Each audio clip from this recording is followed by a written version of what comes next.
الله الذي خلق السماوات والأرض وما بينهما في 6 أيام ثم استوى على العرش ما يكون من دونه من ولي ولا شفيع أفلا تتذكرون يدبر الأمر من السماء إلى الأرض ثم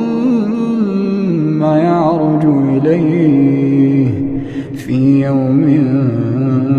كان مقداره 1000 سنة مما تعدون